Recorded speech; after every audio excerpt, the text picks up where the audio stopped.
Bismillahirrahmanirrahim. Assalamualaikum warahmatullahi wabarakatuh. Salam jumpa kembali. Kesempatan kali ini saya ingin sedikit meluruskan. Ada pertanyaan. Yang pertama, apa yang bikin martabak enak? Martabak enak bisa kita kategorikan martabak yang memiliki kesan tersendiri. Jadi kata enak itu sebenarnya luas kalau mau kita artikan.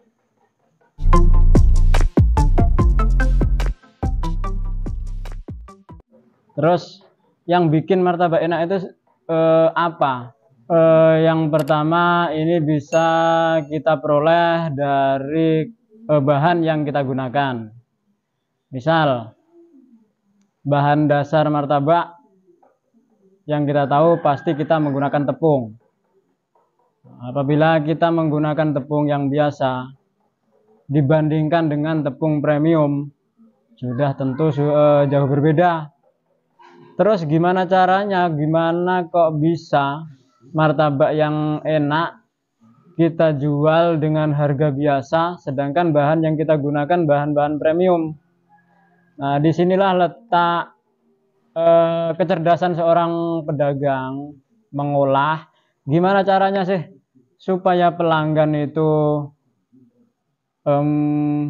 memberikan kesan yang bagus, sedangkan di sisi lain kita juga cari keuntungan.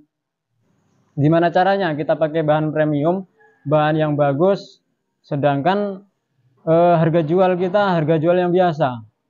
Harga jual yang biasa itu bisa kita artikan di bawah 20.000 lah. Seperti martabak saya, ini kan kita kategorikan sebagai martabak yang biasa, bukan martabak premium. Namun bahan yang saya gunakan bahan-bahan premium. Nah, gimana caranya? Di sini saya akan bagikan. Jadi begini. Misal kita menggunakan bahan yang premium, tepungnya tepung maaf saya nyebutkan merek, segitiga biru yang kemasan 1 kilo yang biasa saya gunakan. Untuk teman-teman yang baru nonton, silakan simak di video saya sebelumnya. Itu semua saya tunjukkan gimana saat saya bikin adonan. Jadi saya pakai tepung segitiga biru, ditambah lagi saya menggunakan untuk satu loyang ini 1 butir telur. Nah, untuk modal awal dari adonan, hitungannya setelah kita ngangkat dari loyang lah. Jadi sebelum kita isi topping, setelah kita angkat dari loyang, itu kalkulasinya kurang lebih 8.000. Nah, ini saya buka untuk teman-teman, biar teman-teman tahu. Jadi nggak hanya mengira-mengira. Untuk tepung yang premium saja ini kita menggunakan modal 8.000. Setelah angkat, itu sudah kita tabur gula. Itu belum kita kasih susu, topping belum. Jadi kita cuman modal setelah matang dari loyang. Nah, kalau untuk topping ya itu terserah kita. Misal mau kita isi topping setengah atau full topping. Untuk menentukan harga kita kan juga ada kalkulasinya, berapa topping yang kita berikan. Misal kita mau memberikan harga, sebagai contoh misal harga yang paling rendah kita kasih harga 15.000. Itu kan nggak mungkin kalau kita kasih topping full. Kalau kita kasih full topping, kayak saya menggunakan loyang yang 24, ya itu kita nggak dapat apa-apa. Mungkin dapat, tapi ya nipis banget. Jadi disinilah letak kecerdasan seorang pedagang. Kita harus jeli mengambil keuntungan. Untuk harga yang terendah, sebagai contoh punya saya sendiri, saya berikan harga 14.000, 15.000, sedangkan modal awal saya 8.000. Untuk topping misal dengan susu, terus dengan biaya yang lainnya, kotak, itu kita kategorikan 2.000, paling banyak 3.000. Itu otomatis kan keuntungan kita 3.000 untuk harga yang paling rendah. Keuntungan 3.000, apa enggak nipis, Mas? Ya sebenarnya kalau untuk harga yang terendah ini bilang nipis. Cuman kalau untuk martabak manis sih di sini rahasianya. Memang kalau untuk harga yang paling rendah, misal kayak punya saya tadi 14.000, kita modal 11.000. Jadi kita dapat 3.000. Memang nipis. Tapi kita masih dapat dari yang lain, misal dari topping yang lain, kayak jagung, keju, atau kombinasi. Itulah kalau martabak ini. Jadi kita jual yang paling terendah misal kacang ataupun coklat, kita masih dapat dari yang lain. Ini saling menutupi.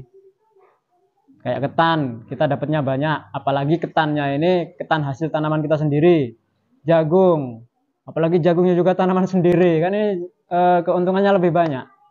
Intinya, misal untuk harga yang paling rendah, kita dapatnya cuma sedikit, itu akan tertutupi dari menu yang lain. Misal jagung, kita jual harga 18.000 atau 17.000 atau bahkan 20.000. Sedangkan jagung itu untuk sekali tabur, padahal modal kita paling besar berapa? Paling antara 2.000. Nah, disitulah keuntungan kita. Jadi inilah termasuk rahasia saya bongkar, saya tunjukkan ke teman-teman, karena ini ada seorang, bisa dibilang kalau hater bukan, cuman apa ya, beliau berkomentar tanpa ada pengetahuan, tanpa ada ilmu. Makanya ini sengaja saya buka. Kalau untuk pedagang yang lain, nah ini terserah, masa bodoh kalau mau berkomentar apa tentang konten saya ini. Silahkan berkomentar. Jadi itulah teman-teman. Sebenarnya seorang pedagang, walaupun kaki lima, kita harus cerdas juga. Juga harus punya strategi marketing, walaupun kita cuma seorang pedagang kaki lima. Secara tidak langsung, secara nggak sadar, seperti apa yang saya jelaskan tadi, ini merupakan strategi juga. Nah, bagi yang paham, pasti ngangguk-ngangguk. Tapi yang nggak paham nggak tahu. Kalau mau komentar jelek ya silahkan. Nah, kita lanjut untuk pertanyaan yang ketiga. Nah, gimana perhitungannya? Kok bisa keuntungannya gede, sedangkan harga jualnya biasa saja? Nah, pertanyaan ini sudah saya jelaskan di awal tadi mengenai berapa keuntungan yang kita ambil. Itu kan tergantung dan terserah dari kita.